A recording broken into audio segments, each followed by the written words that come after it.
Mayor Keith Pekow is here of Orland Park, a Chicago suburb. Mayor, appreciate you being with us. So how does this work? If your officers are federal agents, then federal crimes they can directly charge people with? Yeah, so we will have two officers that will be part-time special agents with the ATF. And what that allows them to do is, as you just said, it allows them, instead of having to go through the Cook County State's Attorney, which has been a challenge since I've been mayor to get charges on certain offenses, anything that's weapons related, for sure, we can take to the federal system, and there's often federal charges associated with that. And if there are, then we can bypass the no bail issues. And obviously most violent offenses have a weapon involved in that. So it'll give us an opportunity, at least for some crimes, not for every single one, but for some of them, to get violent criminals off the street via the federal system and via federal charges. This is Lori Lightfoot and the McDonald's CEO. Lori Lightfoot, the mayor of Chicago, the nearby city to you, and the CEO of McDonald's, which is headquartered in Chicago. Take a listen. And everywhere I go, I'm confronted by the same question these days. What's going on in Chicago? While it may wound our civic pride to hear it, there is a general sense out there that our city is in crisis. What would have been helpful is for the McDonald's CEO to educate himself before he spoke. You gonna believe the mayor or your lying eyes, I guess?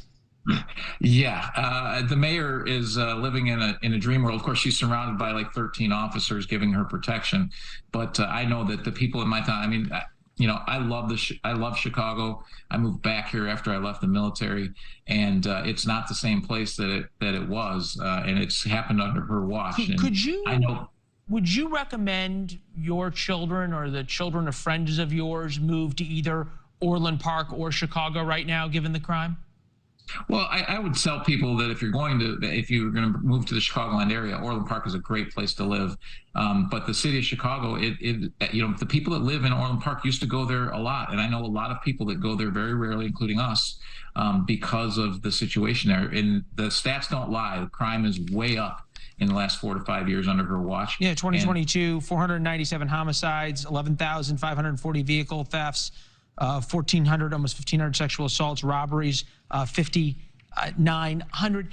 In fairness, both J.B. Pritzker, the governor, and Lori Lightfoot, the mayor, and for that matter, the state's attorney, Kim Foxx, that you referred to as the district attorney, they were all elected. Kim Foxx was reelected. There are people who believe in what they are doing. Don't people deserve the government they want and therefore elect? Well, as you've heard, I'm sure you've heard people say before, people get the government they deserve, not necessarily the government that they want. And they certainly have elected this, but many of us don't deserve that because we didn't elect it. And we have to try and keep our towns safe and keep our region safe. And many of us are doing that. We're having to work double time and overtime to get that done. But we've been able to do that in communities like Orland Park, where our crime's the lowest it's been in 27 years. But it's in spite of, and it's with a great police force that is being very proactive and working much harder than they've ever had to do to keep us that way. Interesting. Mayor, we appreciate you coming and chatting with us. I know there's two state's attorneys that are suing the governor over this law. We'll follow that and obviously follow what's happening in Orland Park. Thank you, sir. Thank you very much.